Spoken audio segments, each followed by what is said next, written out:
Muy buenos días, muy buenas tardes y muy buenas noches. Tengan todos ustedes, mis queridos amigos y mis queridas amigas, bienvenidos una vez más a este su programa favorito, El Círculo de Lectura. Y la verdad, les quiero agradecer a ustedes porque ya somos mil pelados. Probablemente para cuando suba este video ya seamos más de 1000, por lo menos 1001, que ya es suficiente. Y la verdad les quiero dar las gracias a ustedes porque es un milestone de lo que te pide YouTube para hacer más cosas. Pero bueno, la verdad muchísimas gracias por venir. Estuve pensando qué libro valdría la pena meter para celebrar los 1000 seguidores, ¿no? O 1000 aficionados, 1000 miembros de este ejercicio de resistencia cultural. Y decidí que La República de Platón iba a ser una excelente opción para lo que vamos a hacer. Así que sin más por el momento, te doy las gracias a ti por venir a este ejercicio de resistencia cultural. Yo soy el Barbitas y esto es La República, Platón, Editores Mexicanos Unidos. La República es uno de los principales tratados de moral y política de conceptos que para los griegos estaban indiscutiblemente unidos. Platón supo aunar los principales elementos de la filosofía de sus predecesores, especialmente Heráclito y Parménides, con las enseñanzas de Sócrates, su maestro, para constituir una de las filosofías más completas de la historia, siendo así que encontramos abundantes rasgos platónicos en el pensamiento moderno. Híjole, güey, voy a tratar de moderar mis comentarios. La República, Platón. Prólogo. Quien se quiera formar la idea de la educación pública, lea La República de Platón, que no es una obra de política como piensan quienes solo por los títulos fallan de los libros, sino el más excelente tratado de educación que se haya escrito. J.J. Rousseau, Emilio. La República ha sido considerada como una obra eminentemente política. Ya a finales del siglo XVIII Rousseau se quejaba de ello, pero hasta el presente siglo no fue considerada esta obra bajo otro aspecto, el pedagógico, mucho más decisivo e importante en el diálogo que el propiamente político.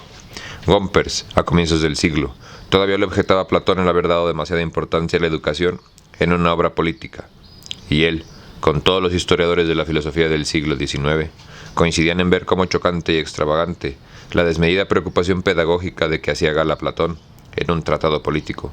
Posteriormente, gracias principalmente a que Stenzel, Jaeger y Nettelship, se ha considerado que el fin perseguido por Platón era eminentemente educativo, y que solo desde un primer registro pedagógico se hacía realmente inteligible la República. Pues, en efecto, la propuesta de Platón de constituir una comunidad perfecta tiene un fin práctico: buscar la regeneración de la sociedad real, enseñando a los hombres a vivir sin cometer injusticias, o por lo menos de injusticia posible. La República data del 475 al 470, época en la que Platón impartía su enseñanza en la academia. Perdón.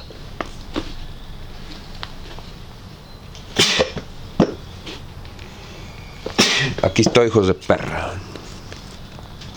Se considera este diálogo posterior del Fedón y el Banquete, dos de las obras más bellas del autor. Fue publicado en 10 libros, rollos de papiro. Platón contaba por entonces con poco más de 50 años. Se hallaba pues en su época de madurez. En la carta 7, el mismo autor se refiere a este diálogo como la más importante de todos los que escribió, ya que en él convergen buena parte de los temas que había venido esbozando en obras anteriores. La carta 7, cuya autoría ha sido discutida hasta fechas muy recientes. Sí, es cierto, yo estaba leyendo un libro el otro día que todavía habla de eso, güey. Perdón. Constituye un testimonio valiosísimo para precisar diversos aspectos de la vida de su autor, entre ellos, principalmente, su actitud con respecto a la política. A este propósito, después de pasar revista a la época de su juventud, después de pasar revista a las circunstancias políticas imperantes en Atenas en la época de su juventud, Platón nos relata la injusticia cometida contra Sócrates, al hombre más justo de su época. De todo ello concluye, al reflexionar sobre esto y sobre los hombres que dirigían la cosa pública, y hacer un atento estudio, según fui cumpliendo años, de las leyes y costumbres, me fue pareciendo cada vez más difícil el gobernar un estado con justicia, sin amigos o asociados en quien poder confiar. Actuar era imposible, y los tales no eran fáciles de encontrar entre mis conocidos. pues era un tiempo en el que Atenas ya no se regía por las costumbres e instituciones de nuestros padres. Tampoco era posible hacerse con facilidad de nuevos asociados. Al mismo tiempo, el edificio íntegro de la ley y de la costumbre iba de mal en peor, con ritmo alarmante. El resultado fue el que yo, que de entrada me hallaba lleno de interés por tomar parte en la vida pública, cuando vi todo lo que sucedía y de qué modo iba fracasando cada empresa, caí al final en un estado de conmoción. No cesaba de pensar de qué manera todas aquellas cosas podrían enmendarse, y por encima de todo, la organización completa del Estado. Pero mientras tanto, estaba esperando la oportunidad conveniente para la acción. Nos encontramos, pues, ante un Platón desengañado de lo que había sido el proyecto de su vida, dedicarse a la política. Pero como no estaba dispuesto a pagar el alto precio que los tiempos exigían, el de ser cómplice de la injusticia y la corrupción, que como cánceres minaban la democracia, se retiró de la escena política. Primero, meditó en torno a la figura y la enseñanza socrática, la cual le llevó a formar duras críticas contra el régimen político imperante y las tendencias nefastas que se manifestaban entre sus conciudadanos: la bulia, el egoísmo, la ambición, la búsqueda de poder y preeminencia. Asqueado decidió marginarse, pero solo así para poder reflexionar con mayor justeza y profundidad sobre los males de la ciudad y ofrecer un modelo alternativo que garantizara el equilibrio social y la justicia a través de la virtud.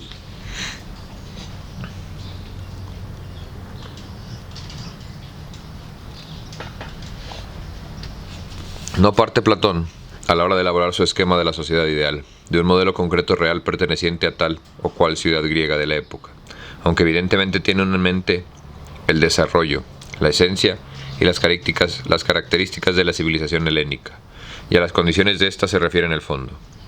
Como era común a todo el pensamiento griego, considera Platón el orden del mundo, de la ciudad y del alma humana en estrecha analogía. El hombre era concebido como un ser para los otros, por decirlo al modo existencialista, como un ente colectivo que recibía su identidad con su relación con los demás. Y a su vez, la colectividad era entendida formando parte indisoluble del cosmos, el mundo organizado en armonía, el mundo afín. Luego, estudiar el alma humana significaba empezar por analizar el carácter del universo, por organizar este conocimiento hasta dar con la noción del cosmos. El universo, organizado, inteligible. Entonces, podíamos ya adentrarnos en el estudio de la sociedad, que no era otro que el de la conducta, pues a ello se reducía en última instancia la política.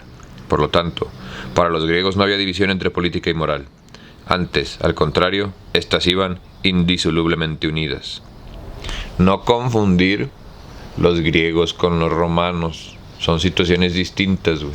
De hecho, los romanos low-key mamaban a los griegos, aunque florecieron en las mismas épocas y podríamos decir que fueron vecinos, güey.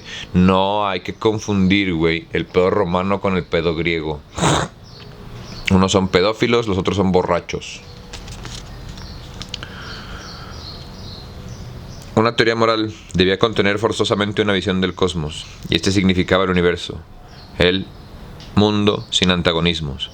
Luego la teoría moral debía aspirar a sí misma a ofrecer unas normas éticas que velaran por el equilibrio y evitaran el antagonismo. No fue Platón el primero en formular una teoría de estado ideal, en la medida en que el régimen imperante no satisfacía las exigencias de justicia que se le demandaban. Fueron surgiendo distintas formulaciones tendentes a escribir posibles estados superiores, más equitativos y virtuosos. Así, conocemos por la política de Aristóteles los esbozos utópicos de los sofistas, Faleas de Caledonia y el conocido ingeniero Hipódamo de Mileto. Quizá también comedias como Las aves de Aristófanes, del 414, o su Asamblea de las Mujeres, del 392, testimonien hasta qué punto ese anhelo de una ciudad mejor se había hecho frecuente en las imaginaciones. El punto de partida de la República de Platón es el tema de la arete socrática. El problema de la justicia, Tarismaico, representa en el libro primero al filósofo del poder, que ya Cálciques había representado en el Gorgias. Nos encontramos ante el problema del poder como bien en sí mismo. Pronto, la discusión se desplaza del alma humana individual de la colectividad, pues si somos capaces de comprender la moral que debe imperar en el Estado, sabremos cómo organizar nuestra alma a tenor de ello, gracias a la estricta analogía anteriormente mencionada que preside el pensamiento griego. La discusión sobre el Estado se traslada al análisis del origen de este. Por primera vez el estudio de una institución social se remonta a su origen, lo cual responde a la concepción histórica de Platón, a quien le cabe el mérito de iniciar la filosofía de la historia. Sentada la génesis del Estado, nos vamos adentrando paulatinamente hacia el corazón mismo del Estado ideal, Calípolis, pero propuesto por Platón, de la explicación de lo que es en base a lo que fue. Llegamos al planteamiento de lo que debe ser, de la realidad a la constitución ideal, de la política a la utopía. El método expositivo de Platón responde a una cuidadosa metodología pensada muy detenidamente por el autor. Primero, para tratar de esos problemas, de orden moral y político, las claves del diálogo, espera que haya llegado a una fase más avanzada de la investigación, en un momento en que la mente y el espíritu del lector ya estén cautivados y aprisionados. Segundo, les deja tiempo para que venzan una dificultad antes de presentarles otra, y a este efecto procura interrumpir la sucesión inmediata de estos comentarios apelando a recursos literarios. Tercero, trata estos temas más delicados y difíciles, siguiendo un orden progresivo en materia de dificultad y audacia. A través de este sutil método expositivo, Platón nos va adentrando en su ciudad ideal hasta tenernos en disposición de hacernos su más íntima y nuclear revelación. Vía al fin, nos dice en la carta 7, que la constitución de todos los estados existentes es mala, y que sus instituciones no son sino trasnochados remedios sin combinación de medias radicales o de circunstancias afortunadas. Fui compelido a afirmar que, para la alabanza de la verdadera filosofía, únicamente desde el punto de vista de tal filosofía sería posible conseguir una visión auténtica del derecho privado y público, y que, en consecuencia, la raza de los hombres no vería nunca el fin de sus infortunios, hasta que los verdaderos amantes de la sabiduría tomaran el poder público, o bien que los detentadores del poder político, por algún nombramiento divino, se convirtieran en auténticos amantes de la sabiduría. ¿Sabes? La neta que siempre se me ha hecho muy interesante este tipo de libros, güey.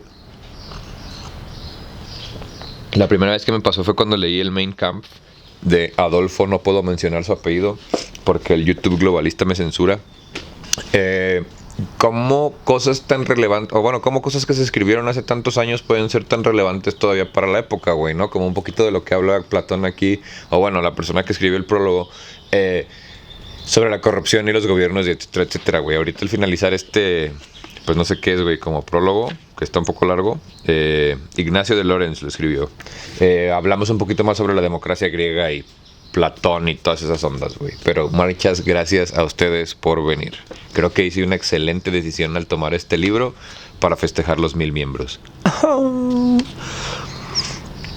Como contrapunto a los sofistas, los amantes de la opinión, los filódoxos, Sócrates se había autodesignado como filósofo, amante de la sabiduría.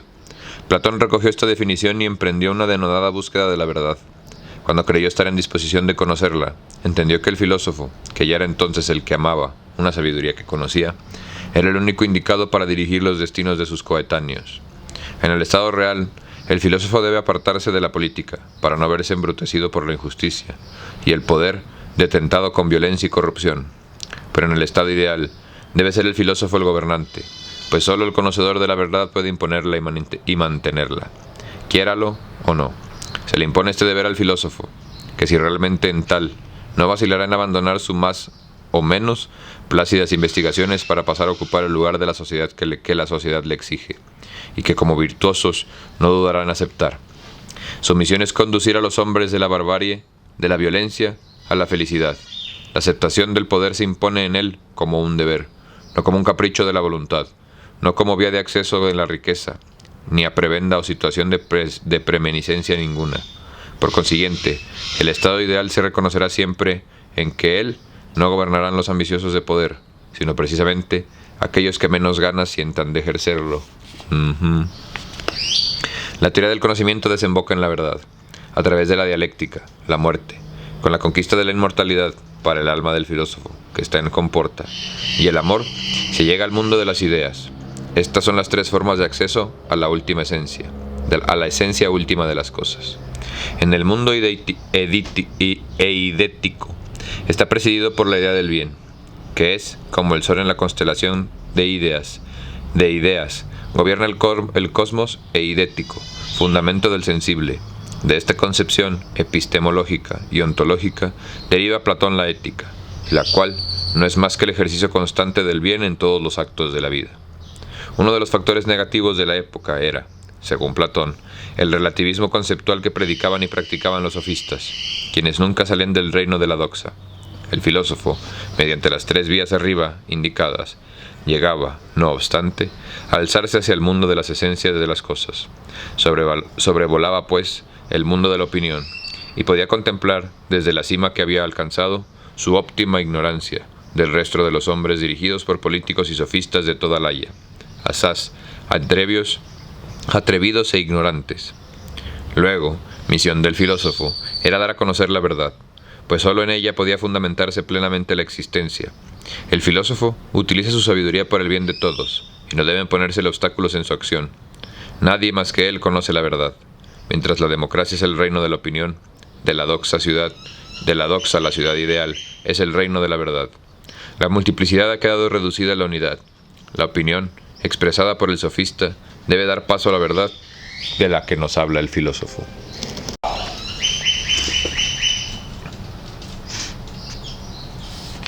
La multiplicidad de criterios y opiniones acaba deviniendo antagonismo, fuente de infelicidad, y de todo tipo de discordias. Bajo el primado de la verdad se conseguirá la felicidad, porque cada uno hará solo aquello para lo que esté capacitado, y por lo que no se registrará el desorden que supone el hecho del que mande la más fuerte o el más arribista en lugar del más sabio, que es como debe ser. El Estado será el garante del equilibrio y se apoderará de todas las funciones gestoras que detendrá normalmente la Asamblea. Abolición de la propiedad privada entre la clase gobernante, división estricta del trabajo y sometimiento total a la decisión de la clase rectora, los únicos intérpretes de la verdad. Se ha visto en Platón la simiente del totalitarismo.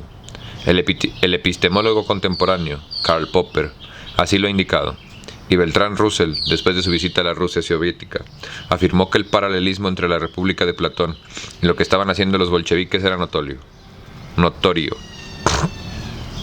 A este respecto, el historiador de la filosofía, F.M. Comfort, nos dice: ambos sistemas, el bolchevique y el de Platón, resultan de la convicción de que la sociedad únicamente puede ser reformada sometiendo la masa de la humanidad al mando indiscutido de una pequeña minoría, la cual se halla en posesión de la verdad y es capaz de una devoción religiosa a su tarea. Ambos sistemas son consecuencia de la pérdida de la fe en la democracia, pérdida de fe que, a su vez, parece ser la consecuencia de una guerra desastrosa. Por otro lado, las filosofías que, por separado inspiran, los dos sistemas son casi diametralmente opuestas. Y yo estoy inclinado a creer que los bolcheviques están en lo cierto cuando consideran a Platón como un trasnochado burgués que había repudiado el materialismo dialéctico por considerarlo fundado en un análisis erróneo de la naturaleza humana. El estado ideal está fundado en la educación, pues esta es la que posibilita el buen gobierno, ya que se puede aprender a gobernar. El sistema educativo queda expuesto con sumo detalle en la República. Nettleship condensa del siguiente modo los principios educativos básicos de Platón. Hay 3 ideas importantes en el sistema de educación platónico. La primera, que la educación debe satisfacer a todos los requerimientos que trae consigo la naturaleza humana.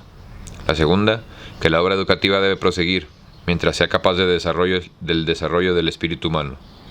La educación debe ser hasta donde se pueda, coexistiva con la vida humana, porque educar significa simplemente mantener abierto el espíritu, mantener alerta el espíritu, y solo por una concesión con la debilidad de nuestra naturaleza, es por lo que de ordinario se restringe la educación, a los 25 primeros años de la vida. La tercera idea es la de que son órganos de la educación todas aquellas cosas que ha producido la naturaleza humana en el proceso de su desarrollo: religión, arte, ciencia, filosofía y las instituciones sociales y de gobierno. Al servicio de la educación deben estar todas ellas. Y por aquí podremos ver cuán lejos está Platón de la idea de que puedan haber ninguna rivalidad entre arte y ciencia, este estudio y vida práctica, o entre cualesquiera de los grandes productos de la mente humana. De todos ellos se sirve como de eslabones en una cadena. Esta amplia, profunda, sugerente y humanitaria concepción de la educación está en la base de la República del Estado ideal, en su condición de posibilidad y su esencia. Por ella escapa Platón al epíteto del totalario.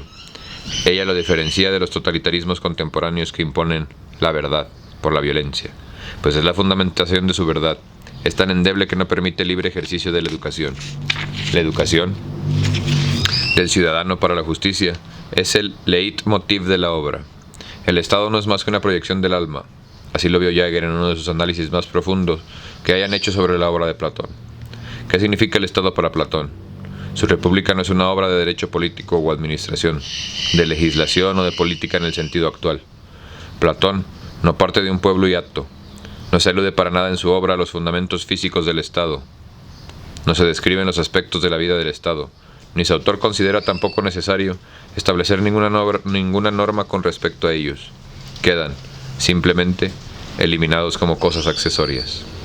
En cambio, los debates sobre la poesía y la música ocupan libros enteros, los libros 2 y 3. El problema del valor de las ciencias abstractas, libros 5 a 7, se coloca en un lugar central en el libro 10 y se vuelve a examinar desde nuevos puntos de vista el problema de la poesía. Una excepción aparente de lo que decimos es la investigación de las formas de gobierno en los libros 8 y 9, pero si nos fijamos atentamente, vemos que no hay tal excepción, pues el filósofo considera que las formas de gobierno solo como diversa expresión de actitudes del alma, expresión de diversas actitudes y formas del alma. Y lo mismo acontece con el problema de la justicia, puesto a la cabeza del estudio, y del que se deriva, luego, todo lo demás. La investigación del problema sobre lo que es justo desemboca en la teoría de las partes del alma. En última instancia, el Estado de Platón versa sobre el alma del hombre, lo que nos dice acerca del alma como tal y sobre su estructura, la llamada concepción orgánica del Estado, en la que muchos ven la verdadera médula de la república platónica. No tiene más función que presentarnos la imagen refleja, ampliada del alma y su estructura. Y frente al problema del alma, Platón no se situó tampoco en una actitud primariamente teórica, sino en una actitud práctica, en la actitud de modelador de las almas. La transformación del alma es la palanca por este medio de la cual hace que su Sócrates mueva todo el Estado. Mucho es lo que se ha insistido sobre el carácter utópico de la República. Ciertamente se trata de un pensamiento utópico en la medida de que se nos habla de un estado ideal que no existe en un lugar alguno, ofreciéndonos como imagen ideal susceptible de ser trasladada a la realidad. Pero, ¿en qué sentido es propiamente utópica la República? Para dilucidar esta pregunta deberíamos tener presente algunos aspectos de la vida de Platón que nos ayudarán a comprender el conjunto de su complicada y profunda vinculación con la política. Platón realizó 3 viajes a la corte de los tiranos, de Siracusa, el último de ellos cuando Frisiaba los 80 años, y la muerte no iba a tardar mucho en acaecerle. En los sucesivos gobernantes de Siracusa, creyó Platón, poder ejercer cierta influencia por la cual la administración del poder fuese cada vez más justa. La encarnación de su idea, del filósofo rey, creyó Platón poder llevarla a la práctica formando a los gobernantes de aquel reino, con quienes le unían ciertos lazos de amistad. Pero las cosas no salieron como el filósofo ateniense confiaba, y su proyecto fracasó. No obstante, ello nos ofrece un dato importante a la hora de precisar su actitud política, pues nunca Platón fue partidario de aislarse por completo del mundo y dejar la sociedad a su propia suerte. Antes, al contrario, hasta el último de sus días, estuvo esforzándose por encauzar la convivencia humana en un sentido más justo y equilibrado. Del fracaso de sus viajes a Siracusa y de la implantación de un régimen como el que consideraba ideal, le debió quedar a Platón cierto sentimiento de frustración y de desilusión con respecto al porvenir humano. Algo de ello se entrevé en su última obra, Las leyes, en la cual Platón revisa sus planteamientos políticos con el propósito de reformar aquello que le parecía un tanto difícil de conseguir. Se trata, de un texto político pensado para ser práctico, y en el que se revisan algunos de los postulados de la República. Diríase que suponen las leyes un intento póstumo por servir a la sociedad, acercándole un poco lo ideal que de ésta distaba, tanto de estar preparada y dispuesta a alcanzar. Además de sus intentos por convencer a los gobernantes de Siracusa y de hacer de ellos filósofos reyes, característico de su propensión a la práctica de la política, la academia, en efecto, su deseo de sacar a los hombres de la injusticia y la ignorancia le lleva a fundar este centro educativo cuya finalidad era crear a las élites dirigentes de la sociedad. Los hombres sabios y justos capaces de gobernar, de realizar el bien en el mundo sensible. La pedagogía estaba orientada hasta esa finalidad eminentemente práctica: regenerar la sociedad. A la vista Pues, de todo ello, bien se comprende que la utópica ciudad ideal no era una mera elucubración, sino que tenía vínculos directos con la realidad. Platón era la República, se convierte en el pensador más lúcido de su época, precisamente ahí, donde habla de lo que no es, de lo que no existe en ningún lugar. De todas formas, no fue concebida la República como un texto de realización imposible. Sus viajes a Siracusa no lo demuestran, así como algunas alusiones de Platón a la responsabilidad de su proyecto, lo cual no es óbice para creer que no fuera consciente de las dificultades que ella entrañaba. De la constitución hipotética de la ciudad ideal, sacaba Platón una estructura ética, con la cual falsar las actitudes y acciones humanas en la ciudad real. Con ello asistimos a la última proyección de este diálogo, la ética. Se nos dice que debemos constituir el Estado nosotros, al margen de que ésta sea realizable o no. Lo que debe ser, a pesar de la distancia que la separa de la realidad, debe guiar la acción moral, y solo en el hombre recae la construcción de su propio discurso. No será el hado quien os elija, sino que vosotras, las almas, entreguéis vuestro hado. Hado con H-A-E-D-O. No, nunca había leído esa palabra ni la había escuchado, güey. Yo pensé que era un hada macho. Desde el mundo ideal divino del hombre, puede fundamentar su existencia sobre sólidas bases. A este respecto nos dice de nuevo Jagger, en su vinculación consciente a la ley de este mundo que descubre dentro de sí mismo, descubre por último el hombre la verdadera libertad. Y así, el pensamiento griego sobre el Estado conduce en última instancia a la creación de la idea de occidental de libre personalidad humana. Platón dio cuerpo a la idea de la filosofía que había retransmitido Sócrates y fundó el proyecto filosófico occidental de manera tan profunda, sugerente y extensa, que bien puede decirse que con Wittgenstein, que toda la filosofía posterior no es más que notas al pie de la página de la obra platónica. Ignacio de Lorenz. Habrá que ver quién es este buen hombre Ignacio de Lorenz. Me gusta su prólogo, fíjate. Creo que además es una responsabilidad muy cabrona, ¿no? Escribir un prólogo sobre Platón, güey. O sobre la República de Platón, güey. Y bueno, después viene una bibliografía, la cual, pues, güey, no voy a leer toda porque es como una biblioteca.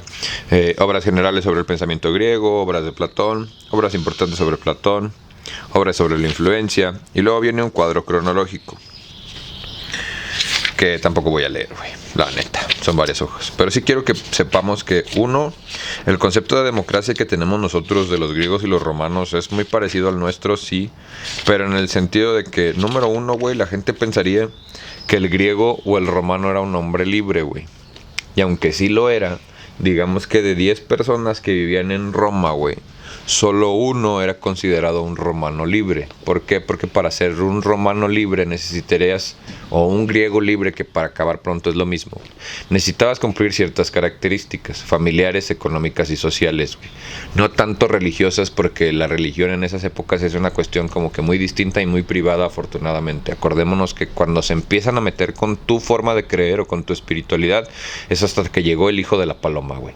Antes de que llegara el hijo de Zeus, no, perdón, me confundí, güey. Discúlpenme, güey. Antes de que llegara el hijo de la paloma, que es la esperanza, que no es Zeus, aunque Zeus tenía la capacidad de convertirse en animales para acostarse con cualquier mujer. No quiero decir yo eso. La democracia griega o romana, güey, era para las minorías. Entonces los patriarcas, wow, de ahí viene, güey. Eran poquitas personas, güey. Eran 3 familias en una ciudad, güey. ¿Sí me entiendes? Entonces sí había democracia, güey. Pero solo votaban ellos, güey. Solo votaban los líderes de las familias. Solo votaba la gente de dinero. Porque todos los demás, de cierta manera, eran siervos al poder del Estado, güey. O eran esclavos que habían sido traídos por la guerra, güey. Entonces, sí. De hecho, sí. Es muy parecida a la democracia que vivimos hoy, solo que hoy no usamos togas, utilizamos más ropa y creo que antes se vestían más cómodo. Además, tenían mucha mejor diversión antes que ahora, güey. Pero bueno, la República de lo Justo. La República o de lo Justo. Interlocutores: Sócrates, Glaucón, Polemarco, Traismaco, Aidamante, Céfalo, Clitofón. La escena de este diálogo contado por Sócrates transcurre en el Pireo, en casa de Céfalo. Libro primero. Sócrates. Es el caso que bajé ayer al Pireo con Glaucón. Glaucón es uno de los hermanos de Platón. hijo de Aristón, para dirigir mis oraciones a la diosa Bendis, divinidad lunar de los tracios, cuyo culto acababa de ser introducido en Atenas. Las fiestas en honor suyo, que se describen en parte aquí, fueron denominadas las Vendivias. A dirigir mis oraciones a la diosa, y ver cómo transcurría la fiesta, que por primera vez se celebraba en la pompa. La palabra pompa, designaba propiamente una ceremonia en la cual eran llevadas en procesión las estatuas de los dioses. La pompa de los habitantes del lugar me pareció muy hermosa. Si bien, en mi opinión, en nada le cedía a los tracios, una vez que rezamos y vimos la ceremonia, emprendimos el camino de vuelta a la ciudad. Polemarco, hijo de Céfalo, viéndonos lejos, dijo al esclavo que le seguía que corriese en nuestro seguimiento y que nos rogase que esperásemos a su señor. Llegóse a nosotros el esclavo y tirándome del manto, Polemarco dijo: os ruega que esperéis por él. Volvíme y le pregunté dónde estaba su señor. Tras de mí viene, dijo. Esperadle un momento.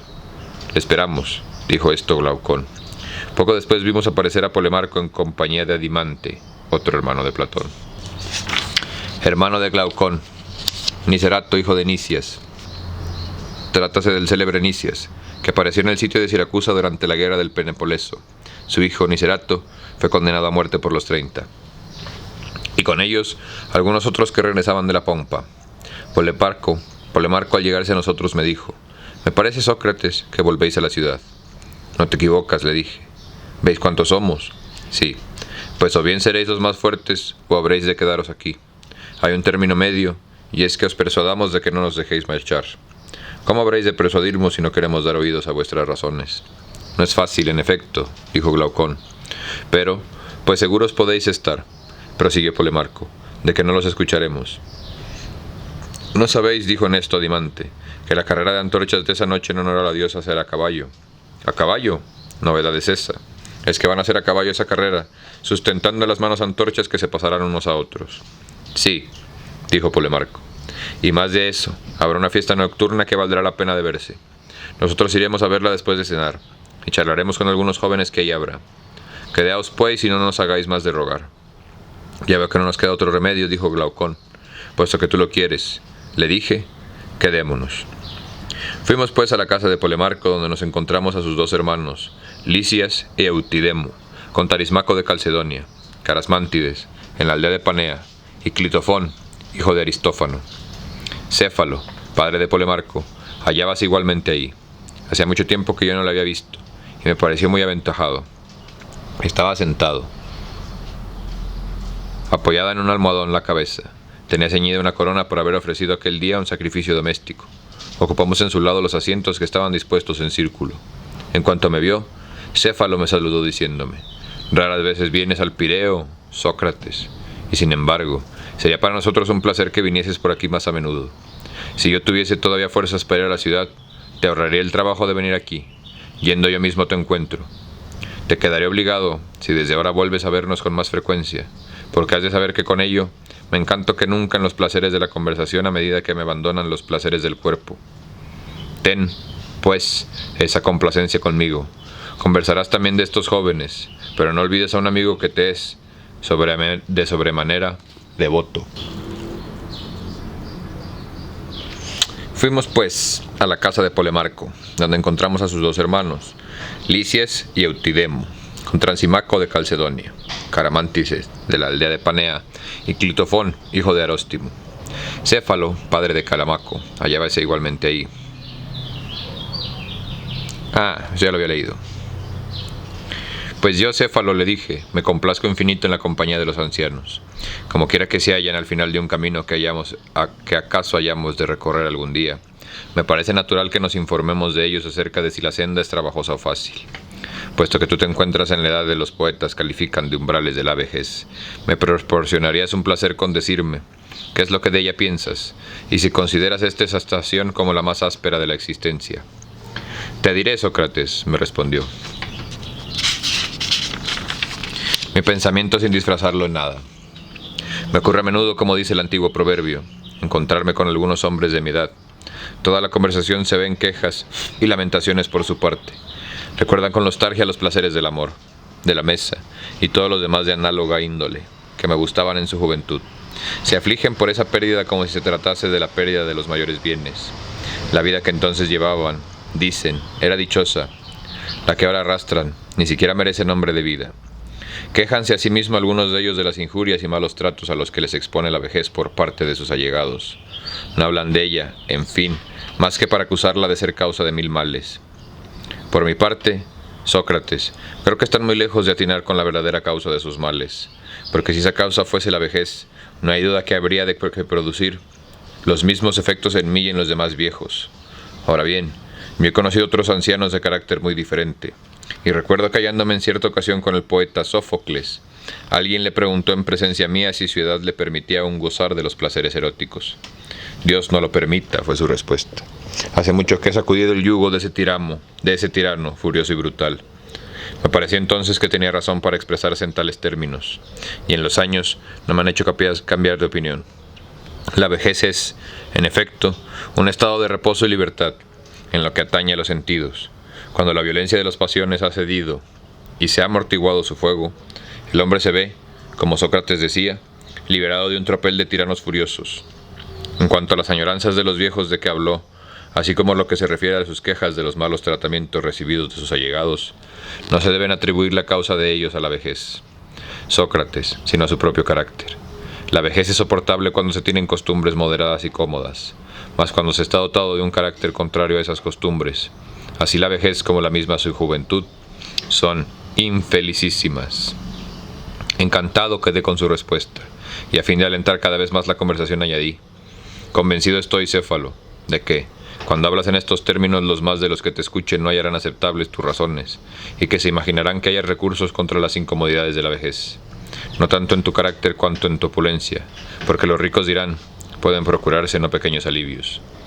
Verdad dices, no me escuchan. Llevan a decir verdad alguna razón en lo que dicen, pero mucha menos de la que se figura. Ya sabes la respuesta que dio Teófocles a aquel habitante de Serife, que le echaba en cara de que debiese su fama a la ciudad que se había nacido, antes que a su propio mérito. Cierto, repuso, que si fuera yo de Serife, no sería conocido, pero tampoco lo serías tú más, de haber nacido en Atenas.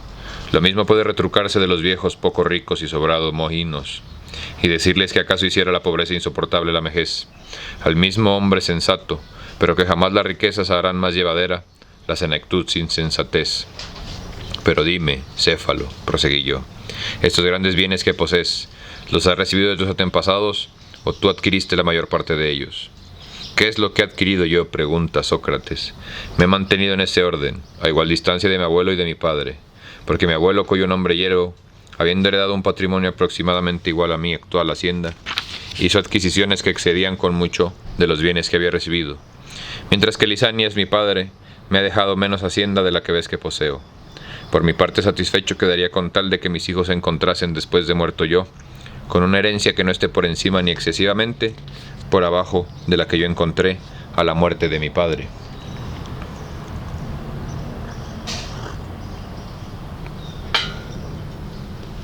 Lo que me ha movido a dirigirte esta pregunta, le dije, es que no me pareces muy apegado a las riquezas, cosa que suele darse en los que no son autores de su fortuna, mientras que aquellos que la deben a la industriosidad son doblemente apegados a ella, porque le tienen apego, en primer lugar por ser obra suya, como los poetas tienen amor a sus versos, y los padres a sus hijos, y a más de esto, la aman como los demás hombres por la utilidad que de ella obtienen.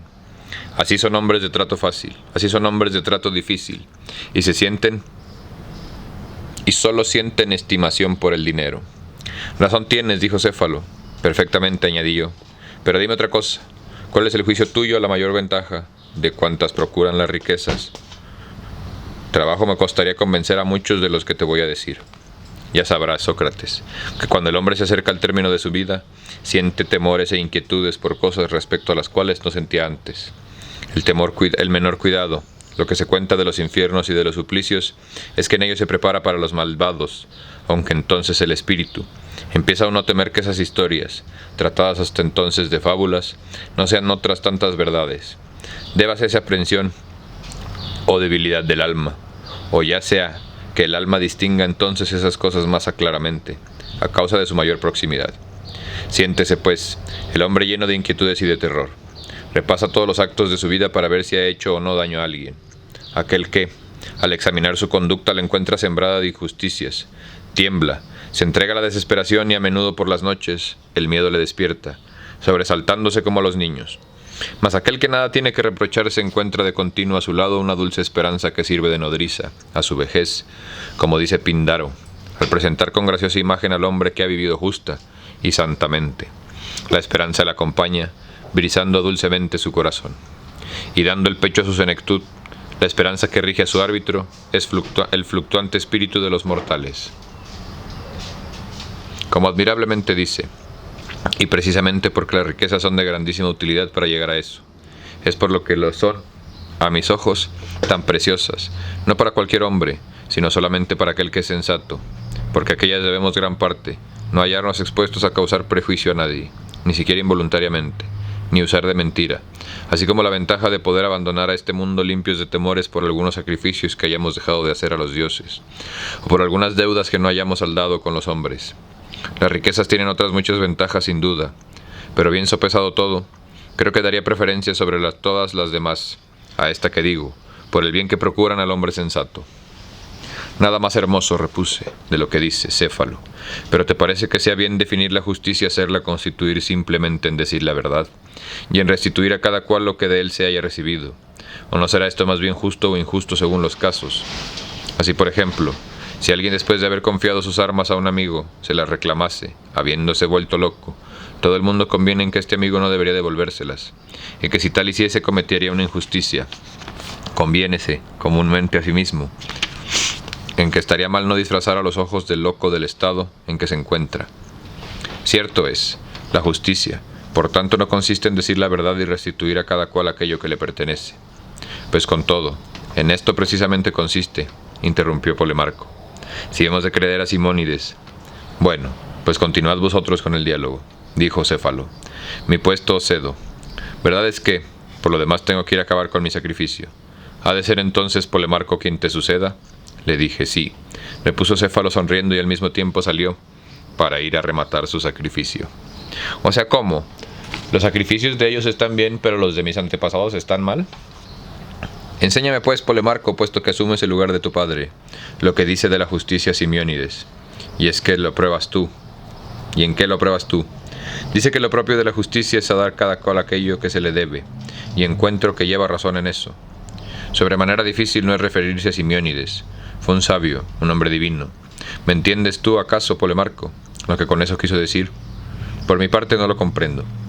Es evidente que no quiere decir que debamos restituir, como hace un instante decimos, un depósito cualquiera, cuando lo reclame un hombre que no se halle ya en el uso de su razón. Y eso no obstante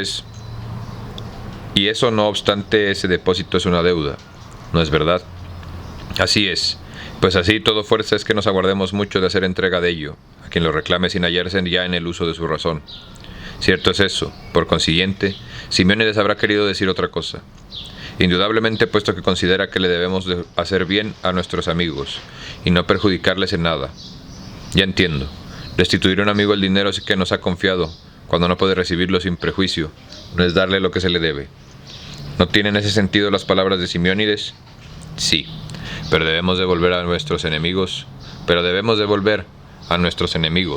lo que les debemos.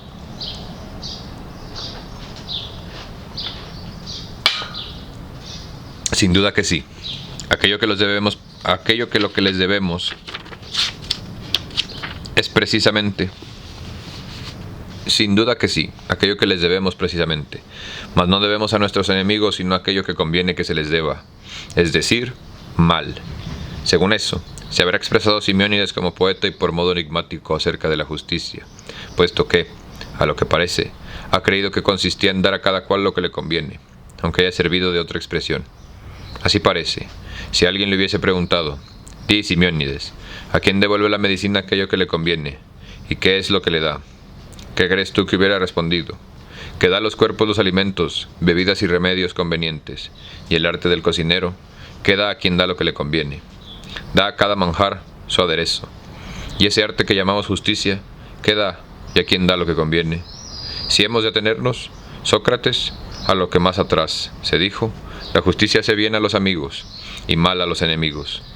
Por consiguiente, llama Simeónides a hacer el bien a los amigos y mal a los enemigos. Así me parece. Cuando menos, ¿Quién puede hacer más bien a sus amigos y más mal a sus enemigos? En caso de enfermedad, el médico, y en el mar en caso de peligro, el piloto. El hombre justo, ¿en cuál ocasión y en qué puede hacer más bien a sus amigos y más mal a sus enemigos? Me parece que será en la guerra, atacándole a los unos y defendiendo a los otros. Perfectamente. Mas repara, mi querido Polemarco, que para nada necesitamos al médico cuando no sufrimos de enfermedad alguna. Cierto es, ni al piloto cuando no estamos en el mar. También es verdad eso. Pues por la misma razón, ¿será inútil el hombre justo fuera de la guerra? No lo creo. Entonces, ¿sirve también la justicia en tiempo de paz? Sí. ¿Pero también sirve en este tiempo la justicia? Sí. ¿Para la recolección de los bienes de la tierra? Sí. ¿Y el oficio del zapatero? ¿Sirve también? Sí. Me dirás que sirve para que tengamos calzado. Sin duda. Pues dime también para qué es útil la justicia durante la paz. Es útil en el comercio. ¿Qué entiendes por comercio? Las relaciones de negocios. ¿O bien alguna otra cosa? No es lo mismo el que... No. Eso mismo es lo que entiendo por tal. Cuando uno quiere aprender a jugar a los dados, ¿con quién es preferible asociarse? ¿Con un hombre justo o con un jugador de profesión? Con un jugador de profesión. ¿Y para la construcción de una casa, vale más que acordemos al hombre justo, mejor que al no arquitecto? Todo lo contrario. Pues así como para emprender la música me dirigí al músico, preferentemente, que al hombre justo. ¿En qué caso me dirigiré a este mejor que aquel? Cuando se trate de dar empleo al dinero. Quizás no, cuando haya que hacer uso de él. Porque si quiero comprar o vender un caballo en común con alguien, formaré sociedad más bien con un chalán. Lo mismo pienso. Y con el piloto o con el constructor, si se trata de un barco. En efecto, ¿en qué será de particular utilidad el justo cuando quiera dar en común algún empleo de mi dinero? Cuando se trate, Sócrates, de ponerlo en depósito y conservarlo. Es decir, cuando no quiera hacer ningún uso de mi dinero, sino dejarlo ocioso. Realmente, así es.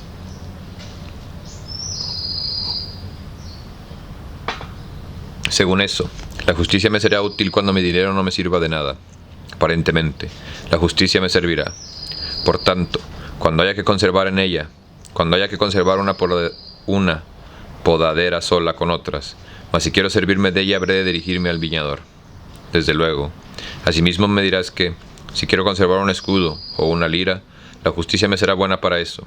Pero que, si requiero servirme de ellos, tendré que recurrir al músico y al maestro de esgrima.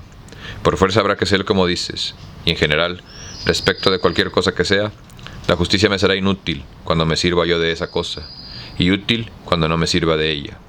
Bien puede ser, pero ten en cuenta, querido Polemarco, que si la justicia solo no es útil para aquellas cosas que no hacemos uso, no puede decirse precisamente que tenga gran importancia. Para mientes, además, en lo que voy a decirte.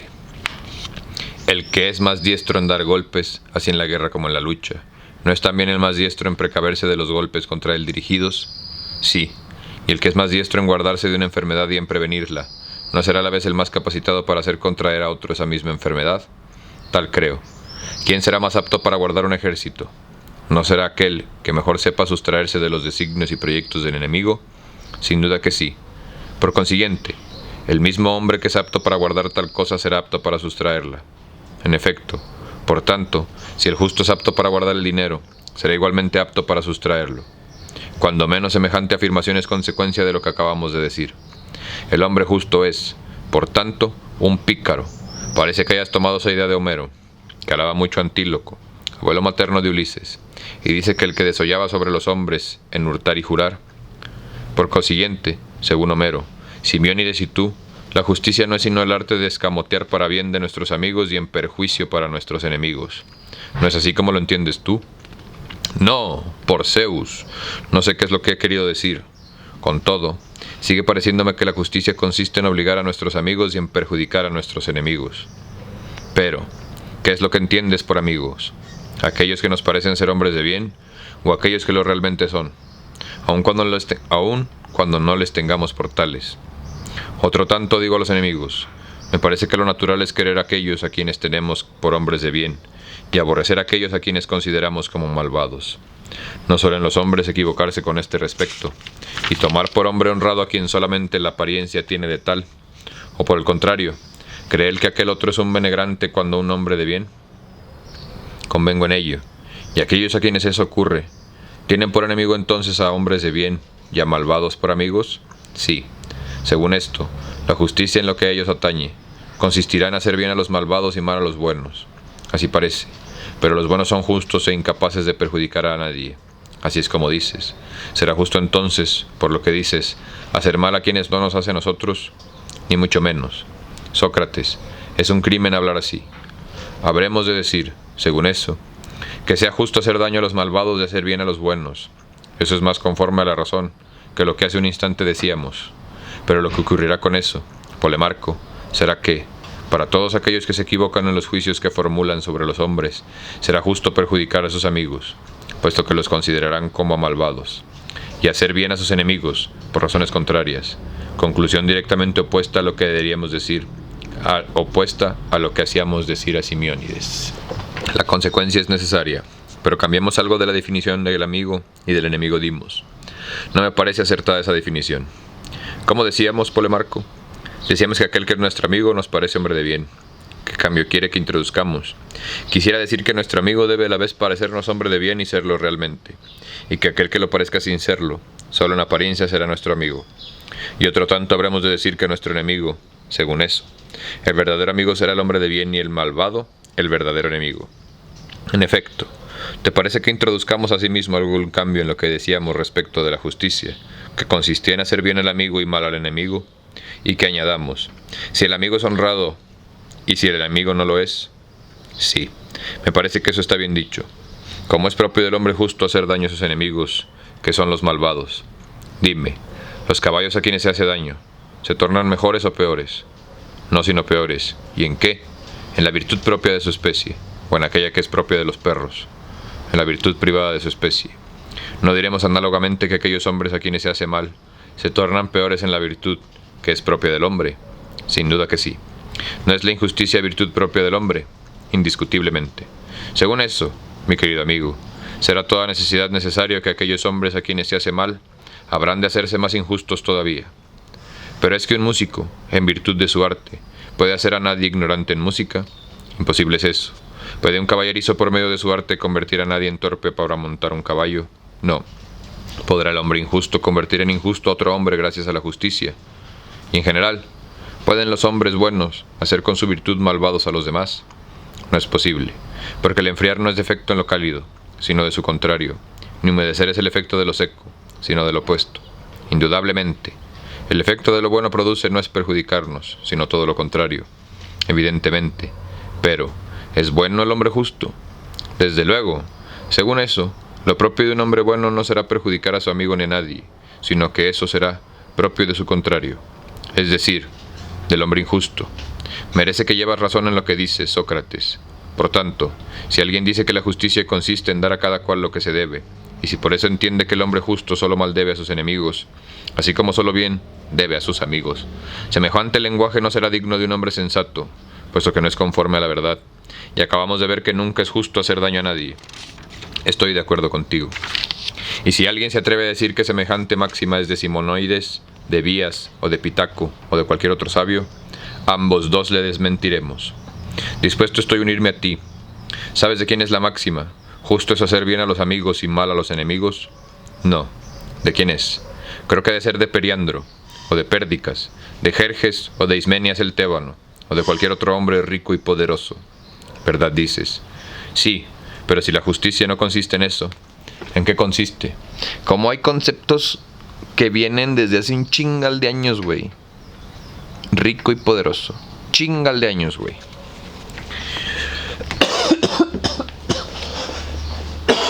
Por eso es importante que conservemos, perdónenme, por eso es importante que conservemos las cosas que están escritas, güey. Lo digital se modifica y nadie se da cuenta, güey.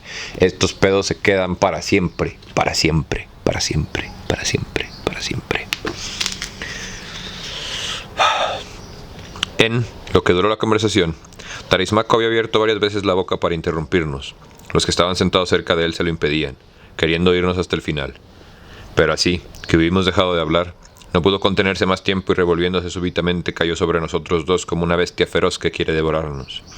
El terror se apoderó del ánimo de Polemarco y del mío. Después, tomándome a mí por separado, me dijo: ¿A qué viene, Sócrates, toda esta verborrea? ¿Por qué habéis de cederos como si estuvieseis de acuerdo? La victoria del uno al otro. ni más ni menos ni que fueses unos niños. ¿Queréis saber sinceramente qué es la justicia? No te limites a preguntar y vanagloriarte neciamente de refutar las respuestas de los demás. ¿No ignoras que es simplemente más fácil y cómodo preguntar que responder? Respóndeme tú ahora, ¿qué es la justicia? Y no vayas a decirme qué es lo que conviene, lo que es útil, lo que es ventajoso, lucrativo y provechoso. Respóndeme clara y precisamente, que no soy hombre como para tomar tonteras por las respuestas de ley. Espantado quedé en oyendo tales palabras. Le miré temblando y creo que si hubiese pedido el uso de la palabra, si hubiese sido el primero en mirarme. Mas ya había puesto yo en él los ojos cuando estalló su cólera. Así me hallé, en condiciones de responderle, y le dije no sin cierto miedo: no te irrites contra nosotros, Tarismaco. Si tanto Polemaco como yo nos hemos equivocado en nuestro diálogo, seguro puedes estar de que ha sido contra nuestra propia intención. Si buscásemos oro, no procuraríamos embaucarnos el uno al otro, y hacer con ello imposible su descubrimiento. ¿Cómo quieres entonces que al escudriñar que sea la justicia, es decir, una cosa 1000 veces más preciosa que el oro, seamos tan insensatos que trabajemos por engañarnos mutuamente, en lugar de aplicarnos en serio a descubrirla? Guárdate creer semejante cosa, querido.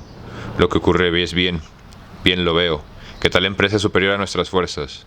Así vosotros, hombres expertos, más piedad que la indignación debéis concebir respecto de nuestra flaqueza. Por Heracles, dijo Tarismaco con forzada risa, que aquí tenemos la habitual ironía de Sócrates. Bien sabía yo que no habías de responderme y había de prevenido a todos los que recurrirías a las argucias que sueles antes de responder. Agudo eres, Tarismaco, le dije.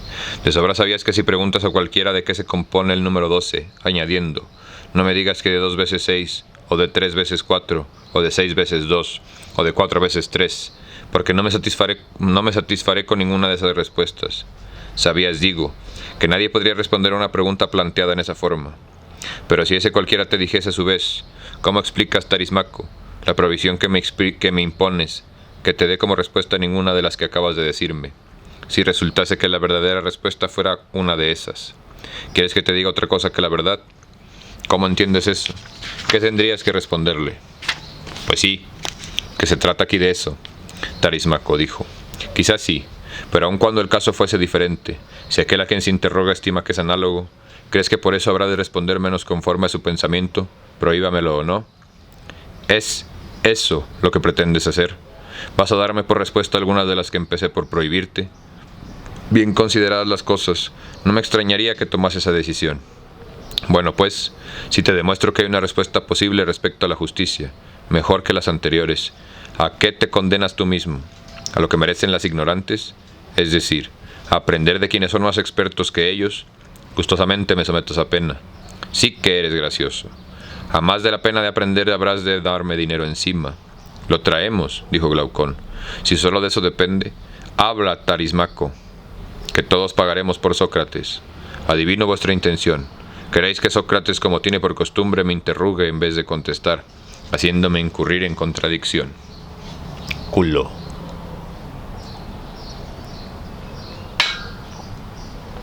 Pero hablando de buena fe, ¿qué respuesta quieres que te dé yo? En primer lugar, no sé de ninguna y no lo oculto. En segundo lugar, tú que lo sabes todo, me has vedado todas las respuestas que pudiera darte. A ti es, más bien, a quien incumbe decir qué es la justicia, puesto que te vanaglorias de saberlo. No te hagas de rogar por consiguiente. Responde por amor a mí, y no hagas desear a Glaucón y a todos los que aquí se hallan en la instrucción que de ti esperan. Acto continuo, Glaucón y todos los asistentes se conjuraron a que se rindiese. Tarismaco con todo hacía el remolón, aun cuando bien se echaba de ver que ardían deseos de hablar, para traerse los aplausos de la concurrencia porque estaba convencido de que había de decir maravillas. Por fin se rindió. Ese es, dijo, el gran secreto de Sócrates.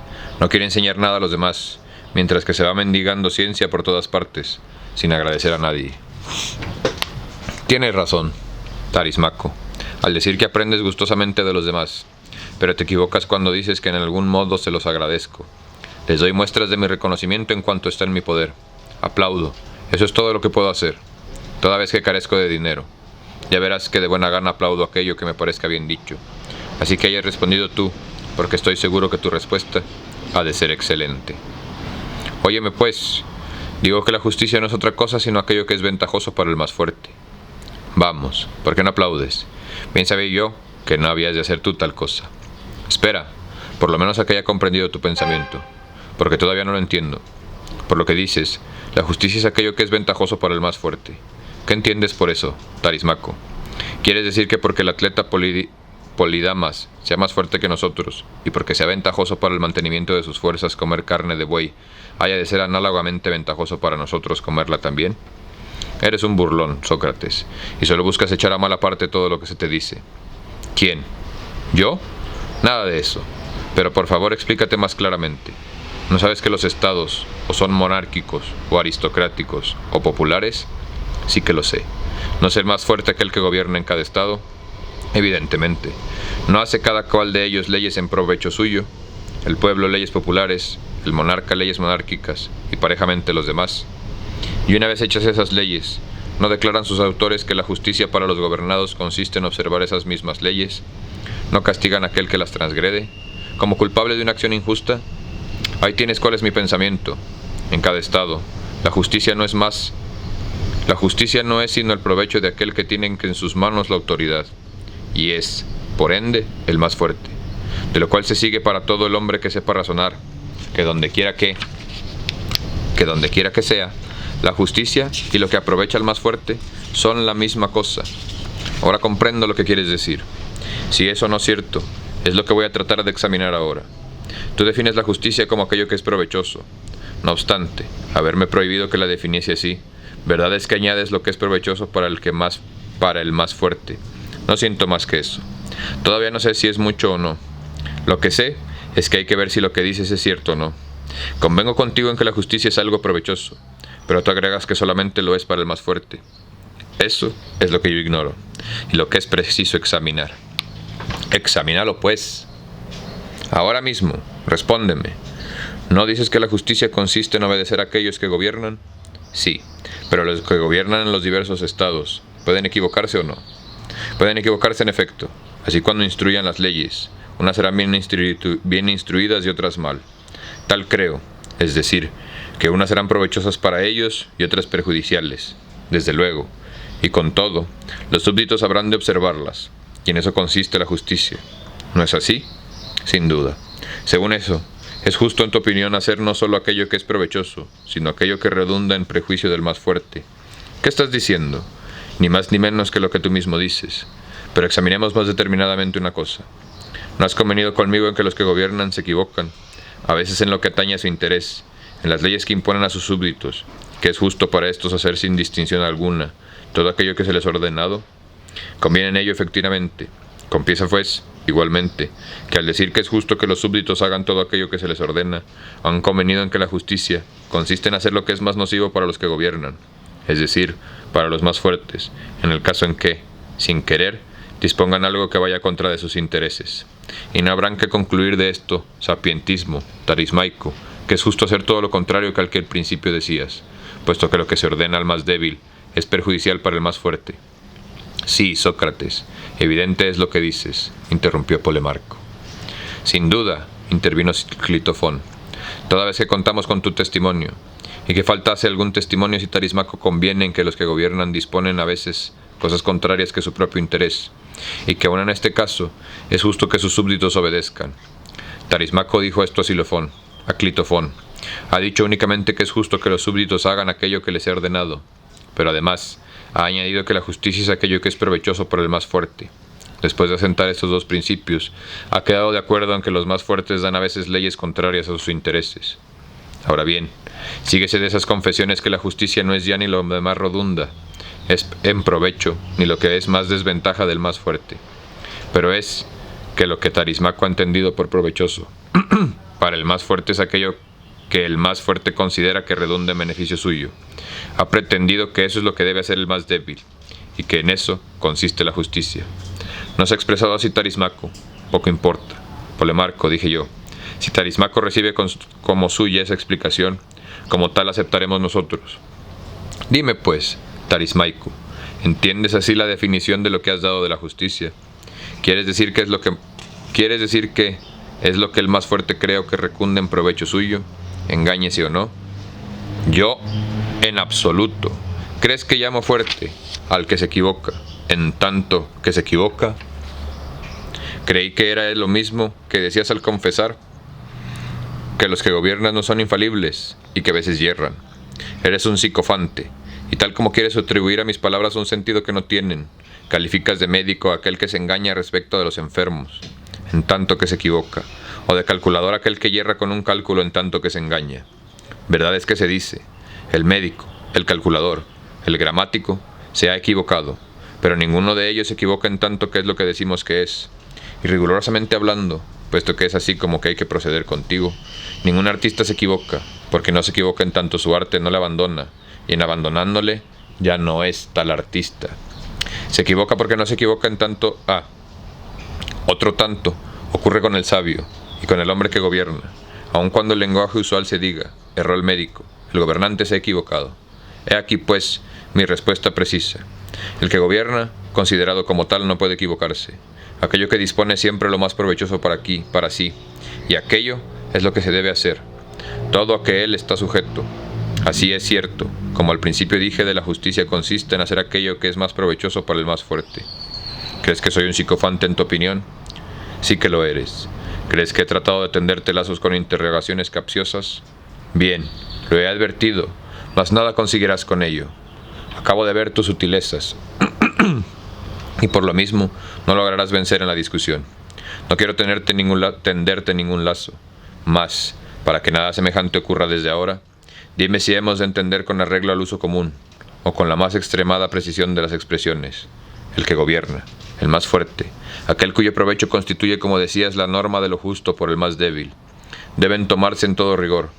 Pon ahora por obra todos los artificios para refutarme, si es que puedes. No te pido cuartel, pero perderás el tiempo y el trabajo.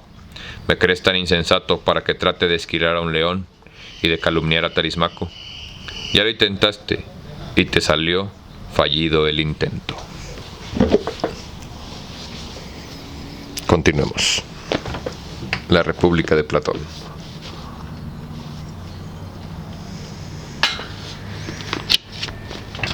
Estamos leyendo, ahorita les digo, porque se me olvidó.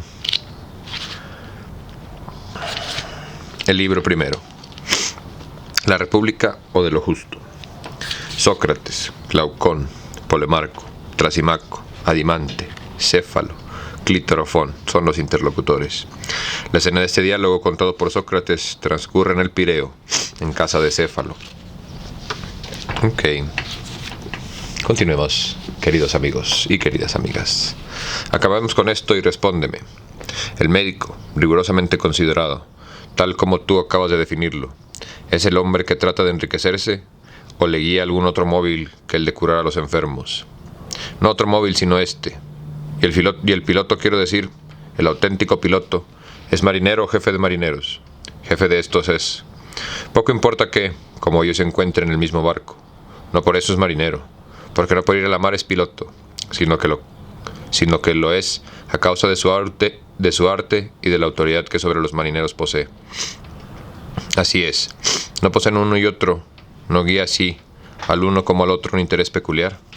En efecto, ¿y cuál es el efecto del objeto de su arte? Más que perseguir y lograr para cada uno de ellos ese interés. Ningún otro más que ese. Pues ¿qué? ¿Tiene ningún arte otro interés que su perfección misma? Como dices, si me preguntases si le basta al cuerpo con ser cuerpo, o si todavía le falta algo, te respondería yo que sí, y que precisamente por eso se ha inventado la medicina, porque el cuerpo se encuentra enfermo a veces, porque ese estado no le conviene, por tanto, pasa a procurar al cuerpo aquello que le es provechoso. Ha sido inventada la medicina. ¿Llevo o no razón en lo que digo? Tienes razón. Asimismo te pregunto si la medicina, cualquier otro arte, está sujeta en sí misma a alguna imperfección, y si necesita de alguna otra facultad, así como los ojos necesitan de la facultad de ver, o las orejas de la facultad de oír, y así, como estas partes del cuerpo tienen necesidad de un arte que provea aquello que le es útil. ¿Estaría sujeto cada arte a algún defecto, si necesita de algún otro arte que vele por su interés? Y este otro, y así hasta el infinito.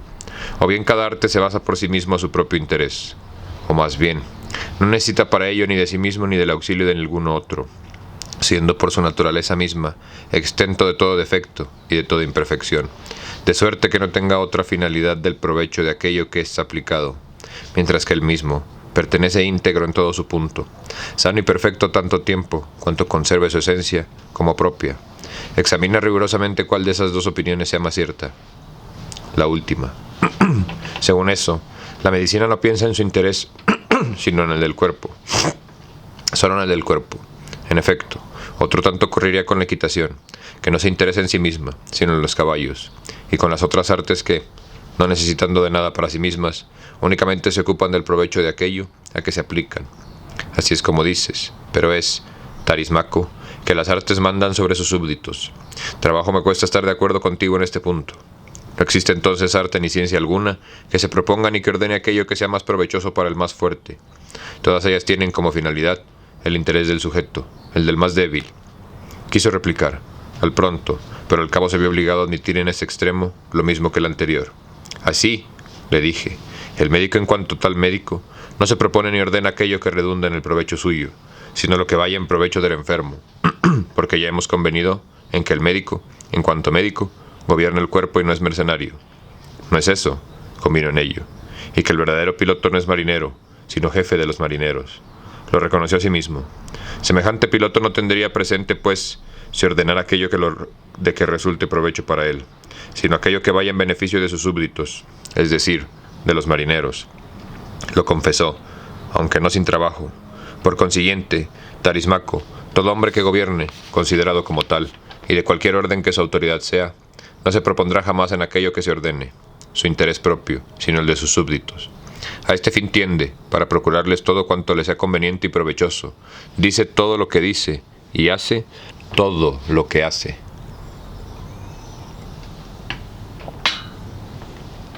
En estas estábamos y todos los concurrentes veían con toda la evidencia que la definición de la justicia era directamente opuesta a la de Tarismaco, cuando éste, en vez de responderme, me preguntó si tenía yo nodriza.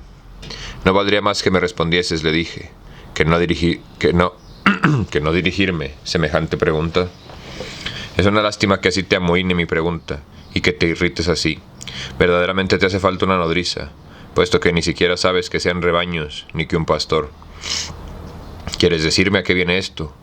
Viene a cuento de que te figuras que los pastores piensan que el bien de sus rebaños que los engordan, cuidan con otras miras que las de su interés propio y el de sus señores. Imaginas asimismo que los que gobiernan, y por tales entendiendo que los que verdaderamente gobiernan, están animados de otros sentimientos que los animan a los que animan a los pastores respecto de sus rebaños, y que no se ocupan día y noche de otra cosa que de su particular provecho. Tan lejos estás de conocer la naturaleza de lo justo y de lo injusto, que incluso ignoras que la justicia es un bien para todos menos para el justo, que es útil para el más fuerte, que manda y nociva para el débil, que obedece que la injusticia, por el contrario, ejerce su imperio sobre las personas justas que, por su simplicidad, ceden en todo al interés del más fuerte, y solo se ocupan en cuidar el interés de aquel, sin pensar en el suyo propio. Ahí tienes, simple, como hay que enfocar la cosa. El hombre justo es vencido donde quiera que se halla en concurrencia con el hombre injusto. En primer lugar, en las transacciones y en los negocios particulares, hallará siempre que el injusto sale ganando en el trato y que el justo pierde. En los asuntos públicos, como las necesidades del Estado, exijan alguna contribución, el justo con igual hacienda dará más que el injusto. Para este será en cambio el provecho íntero, en habiendo algo que ganar, en la administración del Estado. El primero, por lo mismo que es justo, en lugar de enriquecerse a expensas del público, lo que hará será dejar que decaigan y se arruinen sus asuntos domésticos, por el escaso cuidado que se tomará de ellos, y aún no será poco para él que no le ocurra algo peor. Además de esto será odioso a sus amigos y allegados, porque no querrá hacer por ellos nada que esté más allá de lo equitativo. La suerte del injusto es completamente opuesta, puesto que, poseyendo, como ya he dicho, un gran poder, lo utiliza para descollar siempre sobre los demás. En un hombre de este carácter es quien debemos poner los ojos. Si quieres comprender hasta qué punto es más provechosa la injusticia que la justicia, aún comprenderás mejor esto que te digo si consideras la injusticia llevada al colmo, cuando tiene por efecto hacer venturosísimo a quien la comete, y desdichado sobre toda ponderación a aquellos que son sus víctimas, y que no quieren rechazar injusticia con justicia. Injusticia con injusticia. Hablo de la tiranía, que pone por obra el fraude y la violencia con propósito de apoderarse, no poco a poco, y como por menudo, del bien ajeno. sin respetar lo sagrado ni lo profano, invade a la vez y de golpe las fortunas de los particulares y la del Estado. Los ladrones vulgares, cuando son sorprendidos infraganti, son castigados con la última pena. Se los abruma con los más odiosos nombres, según la índole del delito que hayan cometido. Se les trata de sacrílegos, de raptores, de pícaros, de ladrones. Pero un tirano que se ha hecho dueño y señor de los bienes y persona de sus conciudadanos, en lugar de recibir estos detestados nombres, es considerado como hombre feliz, y precisamente por los otros que conocen su crimen, porque si se censura la injusticia, no es por temor de cometerla, sino de sufrirla. Tan cierto es, Sócrates, que la injusticia, cuando es llevada hasta determinado extremo, es más fuerte, más libre, más poderosa que la justicia, y que ésta, como antes dije, se vuelve del lado del interés del más fuerte, y la injusticia se orienta hacia su propio interés y en su propio provecho. Tarismaco, después de habernos agregado los oídos como un bañista con este largo y terrible razonamiento, se levantó como para irse, pero la compañía lo obligó a que explicase lo que acababa de decir. Yo mismo se lo rogué hincadamente, como le dije: «Divino Tarismaco, ¿puedes pensar en irte de aquí después de un discurso como ese?»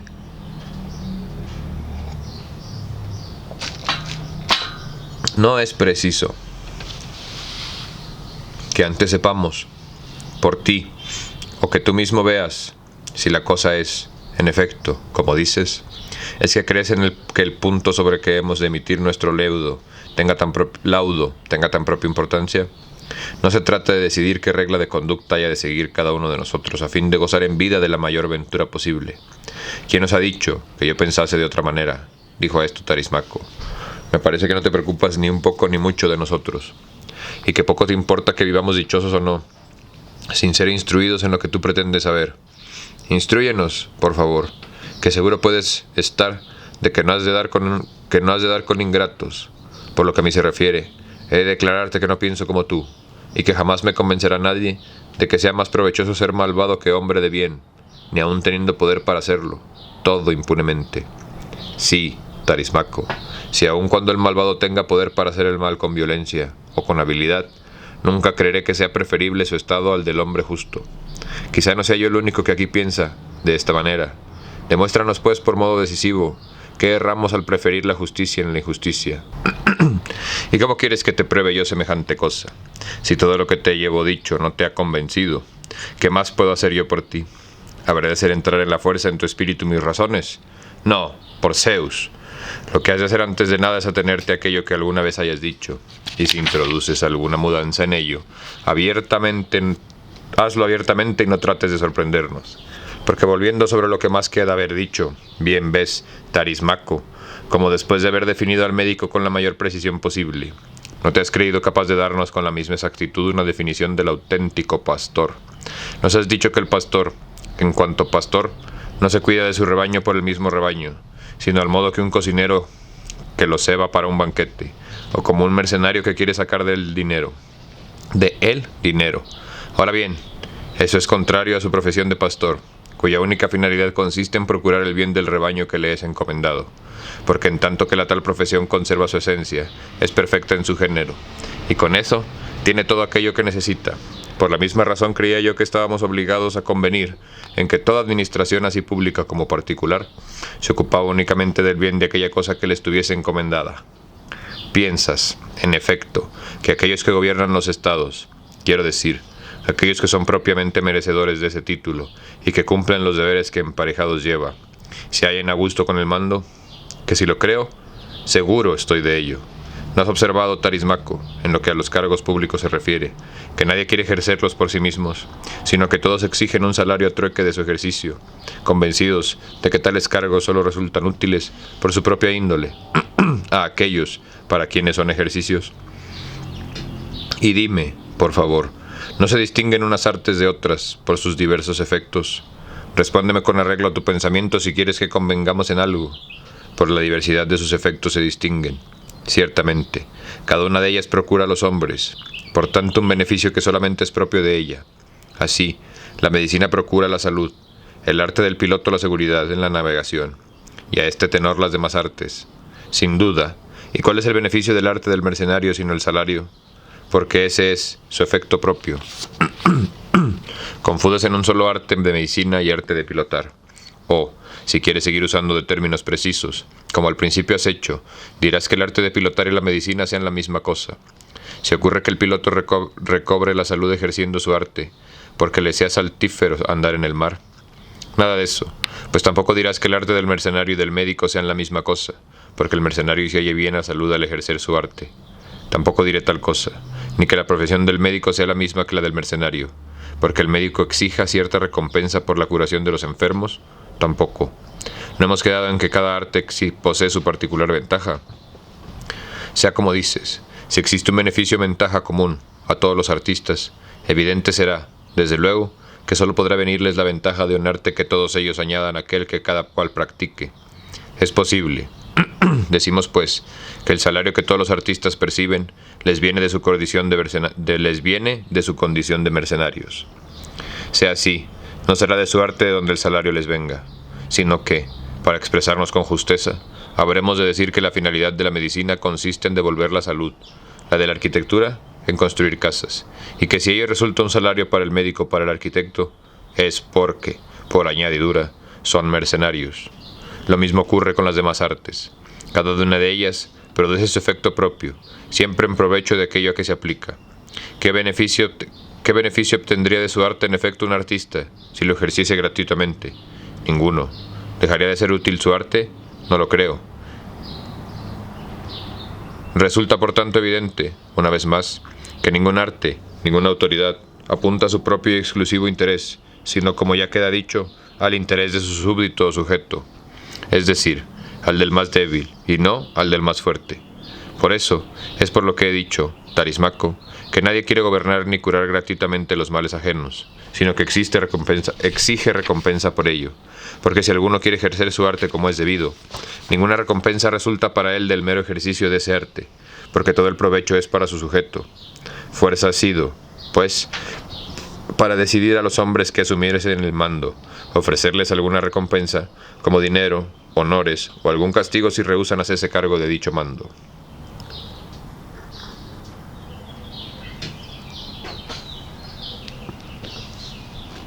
¿Cómo ha de entenderse eso, Sócrates?, dijo Glaucón. Sobradamente conozco las dos primeras clases de recompensas, pero lo que no conozco es ese castigo cuya extensión presentas tú como un tercer género de recompensa.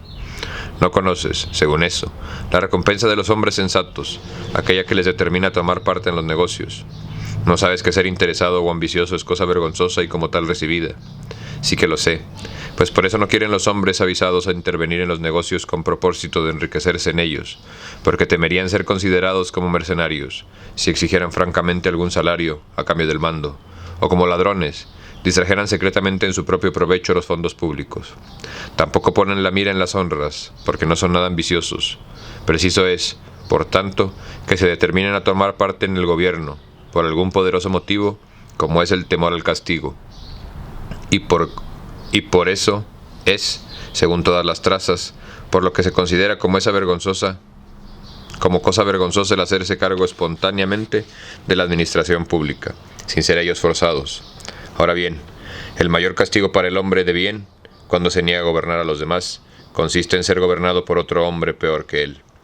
Ese temor es el que obliga a los discretos a hacerse cargo del gobierno, no atendiendo a su propio interés ni a su gusto, sino porque a ello, la fuerza, le falta de otros hombres que sean tan dignos como ellos, o más que ellos, de asumir el mando. De suerte que si se encontrase un estado compuesto únicamente de hombres de bien, veríase en la solicitada la condición de particular, como hoy se ven solicitados los cargos públicos. Y claramente se echaría de ver semejante estado, que es el verdadero magistrado y no tiene presente su propio interés, sino el de sus súbditos, y cada ciudadano, persuadido de esa verdad, preferiría ser venturoso merced a los cuidados de otro, antes que trabajar por la felicidad de los demás. No concedo, por tanto, a Tarismaco, que la justicia sea el interés del más fuerte, pero en otra ocasión examinaremos ese punto. Lo que el propio Tarismaco ha agregado respecto a la condición del malvado, que dice ser más afortunada que la del justo, se me antoja de mayor importancia. ¿Eres tú de esa misma opinión, Glaucón? Entre uno y otro partido, ¿cuál abrazarías? La condición del hombre justo como más ventajosa, dijo Glaucón. ¿Has oído la enumeración que acaba de hacer Tarismaco de los bienes que van ligados a la condición del malvado? Sí, pero nada de eso creo. ¿Quieres que busquemos algún medio para probarle que se equivoca? ¿Por qué no? Si oponemos al prolijo discurso que acaba de dirigirnos otro discurso no menos dilatado, en favor de la justicia, y él, a su vez, pronuncia otro enseguida del nuestro, tendremos que contar y sopesar las ventajas de una y otra parte. Y además, se necesitarán jueces que fallen. Mientras que conviniendo amigablemente en aquello que nos parezca verdadero o falso, como hace un instante hacíamos, seremos a la vez jueces y abogados. Cierto es, ¿cuál de entre ambos métodos te agrada más? El segundo. Respóndeme pues, Tarismaco, ¿pretendes que la injusticia consumada es más provechosa que la justicia perfecta? Sí, dijo Tarismaco, y he expuesto las razones en que para ello me fundo. Perfectamente, pero ¿qué piensas de esas dos cosas? ¿No das a una el nombre de virtud y el de vicio a la otra? Sin duda que sí. Probablemente darás el nombre de virtud a la justicia y el vicio a la injusticia. Precisamente, pues por ventura no pretendo yo que la injusticia es útil y que la justicia no lo es. ¿Cómo dices entonces? Todo lo contrario. ¿Cómo? ¿Es un vicio la justicia? Nada de eso, sino una tontería generosa. Entonces es perversidad la injusticia. No, sino cordura. Según esto, ¿son buenos y sensatos a juicio tuyo los hombres injustos? Sí, aquellos que lo son en sumo grado, y que son bastante poderosos para adueñarse de ciudades e imperios. Y tal vez imagines que quiero hablarte de los cortabolsas. No, es que ese oficio no tenga también sus ventajas, en cuanto es ejercido impunemente, pero esas ventajas no son nada comparadas con las de aquellos a que acabo de referirme. Perfectamente, calo tu pensamiento, mas lo que me sorprende es que le des a la justicia. Lo que me sorprende es que des a la justicia los nombres de virtud y cordura, y de injusticia los nombres contrarios. Eso es, con todo lo que pretendo, duro es de aceptar, y no sé cómo habré de arreglármelas para refutarte. Si dijera simplemente como otros, que en la injusticia, aunque útil, es cosa vergonzosa y mala en sí, cabría responderte lo que por común se responde a eso. Pero toda vez que te alargas hasta calificarla de virtud y de cordura, no hay duda que no vacilarás en atribuirle la fuerza, la belleza y todos los demás títulos que comúnmente se atribuyen a la justicia. Adivinas con justeza. No debo desalentarme en este examen, tanto más cuanto que tengo mis motivos para creer que hablas en serio, porque me parece, Tarismaco, que no se trata de una chanza tuya, y que realmente piensas y sientes lo que dices. ¿Y a ti? ¿Qué te importa lo que yo piense o no, como digo? Tú limítate a refutarme.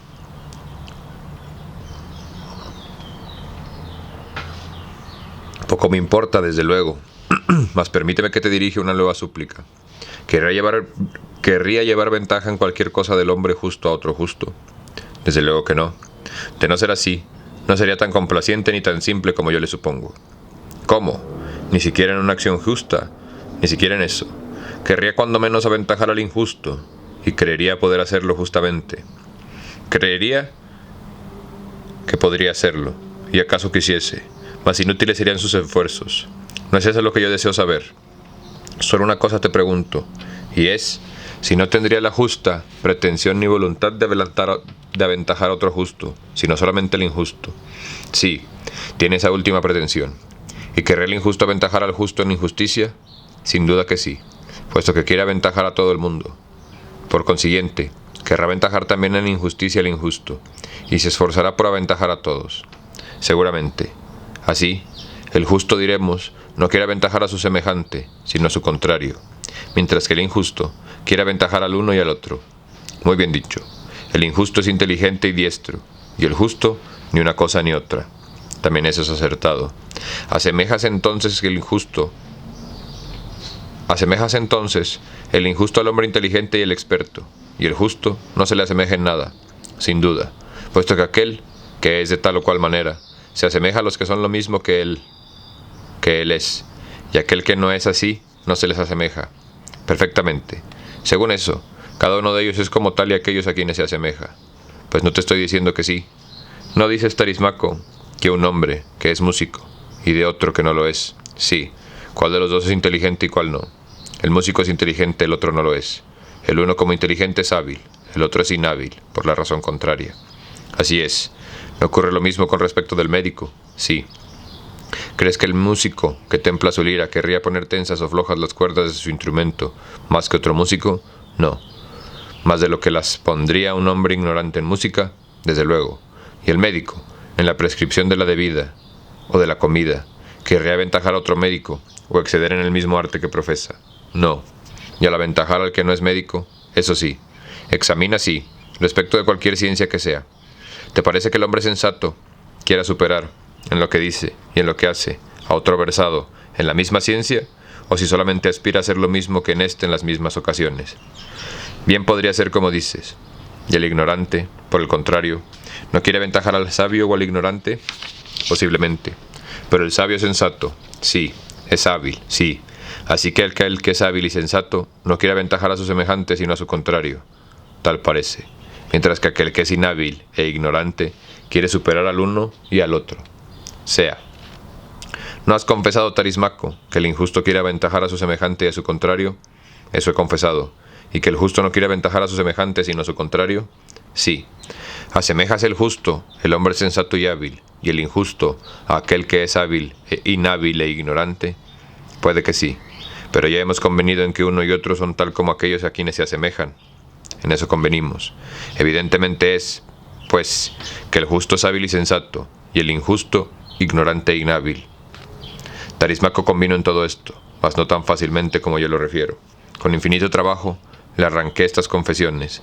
Sudaba el hombre la gota gorda, tanto más cuanto que hacía mucho calor. Le vi enrojecer entonces por primera vez. Cuando hubimos quedado de acuerdo en que la justicia es habilidad y virtud, y la injusticia, vicio e ignorancia, consideremos este punto. Le dije, como cosa resuelta. Hemos dicho además que la fuerza corresponde en patrimonio a la injusticia. ¿Lo recuerdas, Tarismaco? Lo recuerdo, pero no estoy satisfecho de lo que acabas de decir, y tengo algo que responder a ello. Bien, sé que solo con que yo abra la boca me dirás que lanzo una arenga, así que déjame en libertad de hablar, o interroga tú, si quieres hacerlo, y yo te contestaré haciendo señas con la cabeza, como en los cuentos de comadres. No digas nada, te conjuro a ello, que vaya contra tu propio pensamiento. Ya que no quieres que hable como me plazca, diré todo lo que se te apetezca. ¿Qué más deseas? Nada, sino que respondas como acabo de pedirte, si es que te parece bien. Con todo, voy a interrogarte. Pregunta.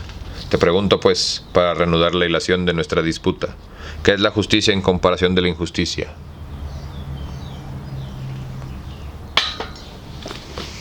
Tú has dicho, me parece, esta última era, más fuerte y poderosa. Pero ahora sí, la justicia es habilidad y virtud fácil. La justicia es habilidad y virtud. Fácil me será demostrar que es más fuerte que la injusticia, y no hay quien me convenga en ello, puesto que la injusticia es ignorancia, mas sin necesidad de detenerme en esa prueba, ahí tienes otra. No hay estados que llevan la injusticia hasta atreverse a atentar a la libertad de otros estados, incluso a subyugar y poner en esclavitud a muchos de ellos. Sin duda que los hay, pero eso no debe acontecer más que a un estado que esté muy bien gobernado, y que lleve al colmo la injusticia. Y sé que ese es tu pensamiento. Lo que quieras saber en mí es un estado que se hace señor de otro, puede llevar a término semejante empresa sin contar con la justicia, o si se verá obligado a servirse de ella. Si la justicia es habilidad, como hace un instante decías, a ella habrá de recurrir el Estado. Mas si las cosas son tales como digo yo, lo que empleará ese Estado será la injusticia. Te agradezco, Tarismaco, que respondas tan atinadamente, y no con señales de cabeza, pero obligarte lo hago, y yo te quedo reconocido por ello. Pero hazme otro favor, y dime si un Estado, un ejército, una gavilla de salteadores, de ladrones o cualquier otra sociedad de esta índole podría salir triunfante en sus empresas si los miembros de que se componga violasen uno respecto de otros todas las reglas de la justicia. No podría tal, y si observasen esas reglas, entonces sí que podría. ¿No será porque la injusticia haría surgir entre ellos sediciones, odios y combates, mientras que la justicia los mantendría en paz y en concordia? Sea por no tener discusión contigo, haces bien. Mas si es propio de la injusticia engendrar odios y disensiones donde quiera que se encuentre, sin duda producirá el mismo efecto entre los hombres, ya sean libres, ya esclavos, y los incapacitará totalmente para emprender nada en común. Ciertamente, y si se hallasen dos hombres, ¿no estarían siempre estos en disensión y en guerra? ¿No se odiarían mutuamente, tanto como se odian los justos? Sin duda que sí, pues es que por hallarse en un solo hombre habrá de perder la injusticia en propiedad, o bien la conservará. Que la conserve sea. Tal es según esto la naturaleza de la injusticia, que, en encontrándose en un estado, en un ejército, en cualquier otra sociedad, reducirá a esta sociedad en primer término a una absoluta impotencia de emprender nada, en virtud de las querellas y sediciones que en su seno suscite. En segundo lugar, la tornará en enemiga de sí misma y de todos los que son contrarios a ella, es decir, de las gentes de bien. ¿No es cierto esto que digo? Sí, aun cuando sea exclusivamente en todo un hombre, producirá idénticos efectos. Le pondrás ante todo en la imposibilidad de obrar, mediante las sediciones que moverán su alma, así como en virtud de la oposición continua en que se halla consigo mismo, siendo tras esto su propio enemigo, y el de todos los justos. ¿No es eso? Sí. ¿Pero no son también justos los dioses? Desde luego. Según esto, el injusto será enemigo de los dioses, y amigo de ellos es el justo. Extrae valerosamente cuantas consecuencias te plazca, que yo no he de oponerme a ellas, por no indisponerme con los que nos escuchan. Lleva, pues, hasta el final la competencia, y sigue contestándome. Acabamos de ver que los hombres de bien son mejores, más hábiles y más fuertes que los malvados, que éstos no pueden emprender nada con otros, y cuando hemos supuesto que la injusticia no les impedía ejecutar en común algún plan, esta suposición no estaba de acuerdo con la verdad exacta, porque, si fuesen completamente injustos, volverían su injusticia los unos contra los otros.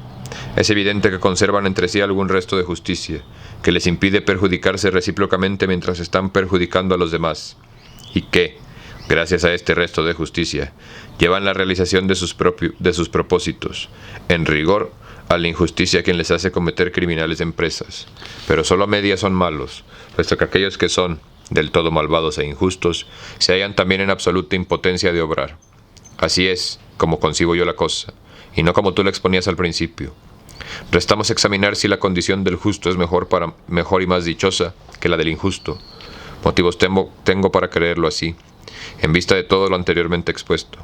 Pero examinemos la cosa más a fondo, tanto más cuanto que no se trata aquí de una bagatela, sino de lo que se debe ser norma de nuestra vida. Examina, pues, es lo que voy a hacer. Respóndeme. ¿No posee el caballo una función que es propia de él? Sí. ¿No llamas función de un caballo a la de otro animal cualquiera? Aquello que no puede hacerse, o hacerse bien, por lo menos, si no es por mediación tuya. No entiendo lo que quieres decir. Tomémoslo de otra forma. ¿Puedes ver, no siendo por medio de los ojos? No, ni oír como sea con las orejas. ¿Podemos decir con razón entonces que esa es tu función? Sí. ¿No podrían podarse las viñas con un cuchillo o un machete, o algún otro instrumento? Sin duda que sí. Pero ¿hay algún otro que sea más cómodo que una podadera expresamente hecha para eso? Evidentemente no. ¿No diremos que esa es su función? Sí. ¿Comprendes ahora que la función de una cosa es lo que solo ella puede hacer, o lo que hace mejor que otra? Comprendo. Y lo que dices me parece cierto. Perfectamente. Todo aquello que está dotado de una función particular, ¿no posee a sí mismo una virtud que le es propia? Y volviendo a los ejemplos de los que me he servido ya, ¿no dijimos que los ojos tienen su función? Sí. ¿Tienen entonces una virtud que les es propia? Sí. ¿No ocurre otro tanto con las orejas y con las demás cosas? Sí. Detente un instante. ¿Podrían los ojos cumplir su función si no poseyesen la virtud que les es propia? O si, en lugar de esa virtud, tuviesen el vicio contrario. ¿Y cómo habrían de poder? Porque sin duda te refieres a la ceguera, que sustituiría la facultad de ver. Poco importa cuál sea la virtud propia de los ojos. No es eso lo que yo quiero saber. Lo que pregunto, únicamente en general, es si cada cosa cumple bien su función gracias a la virtud que le es propia, y mal por el vicio contrario. Así es como dices. Según eso, las orejas, privadas de su virtud propia, cumplirían mal su función. Sí, no puede decirse otro tanto de todas las cosas. Tal creo. Un poco confuso a veces, ¿no? Hay que razonar, güey.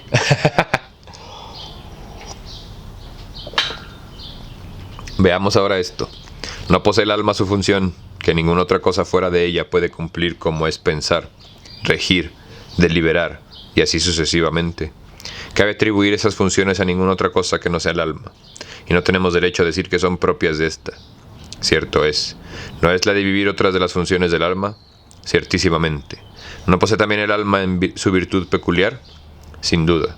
Privada de esa virtud, ¿podrá jamás cumplir como es debido sus funciones? Imposible de eso. Por consiguiente, será que toda necesidad, necesario que el alma perversa piense y rija mal, y que, por el contrario, la que sea buena haga bien todo esto. Necesario es de todo punto que así sea. Pero no hemos quedado de acuerdo en que la justicia es una virtud y la injusticia es un vicio del alma. En eso convinimos. Por tanto, el alma justa y el hombre justo vivirán bien, y el hombre injusto vivirá mal. Así debe de ser, según lo que antes dijiste. Mas el que vive bien es dichoso, y desdichado el que vive mal. ¿Quién lo duda? Por consiguiente, el justo es dichoso y desdichado el injusto. Sea, pero no tiene nada de ventajoso ser desdichado, mientras que lo es, en cambio, el ser dichoso. ¿Quién te dice lo contrario? Es falso, por tanto, divino Tarismaco, que la injusticia sea más ventajosa que la injusticia, que la justicia. Regálate con esos razonamientos, Sócrates, y que ese sea tu festín de las vendidas, no, que sea tu festín de las vendidas. A ti te lo debo, puesto que te has adulciguado, abandonado la cólera que contra mí te animaba, y sin embargo, no he sido obsequiado como yo hubiera querido, pero la culpa es mía y no tuya. Me ha ocurrido lo que a los glotones, que se precipitan sobre todos los manjares según van apareciendo, y que ninguno saborean, antes de haber resuelto perfectamente la primera cuestión, planteada acerca de la naturaleza y de la justicia. He escudriñado si era vicio o virtud, habilidad o ignorancia. Otra cuestión vino luego a atravesarse nuestro camino, a saber si la injusticia es más ventajosa que la justicia, o puede ser por menos de abandonar la cuestión primera para pasar a esta otra. De suerte que nada he aprendido en toda nuestra conversación, porque si no sé qué es la justicia, ¿cómo podré saber si es virtud o no? Y si aquel que la posea será dichoso o desventurado. ¡Ay, cabrón! Y con esto vamos a cerrar el primer diálogo de Platón del primer libro. Yo creo que me lo voy a ir aventando así, libro por libro. Me parece interesante ver como que la comprensión de la justicia, y creo que sí, güey, creo que depende totalmente de tu concepción de la justicia. Creo que la justicia es un término que va cambiando con el tiempo, güey. Creo que lo que era justo hace 100 años podría considerarse que no sería justo ahora, ¿no? Si tienes alguna duda, pregúntale a los derechos de la mujer, ¿no? Antes era justo que ellas pudieran o no pudieran hacer cosas, ahora es injusto que se les permita o no se les permita hacer cosas. Entonces la justicia es un término contemporáneo que vamos a ir modificando y cambiando conforme a nosotros, en teoría nosotros el verbo de los que nos gobiernan, nos convienen. Muchísimas gracias por venir a tu ejercicio de resistencia cultural favorito. Te doy las gracias también porque ya somos más de 1000 resistentes culturales, más de 1000 circuleros que están aquí resistiendo. Muchísimas gracias a ti. Yo soy Barbitas. Esto es La República de Platón. Y nos vemos a la próxima.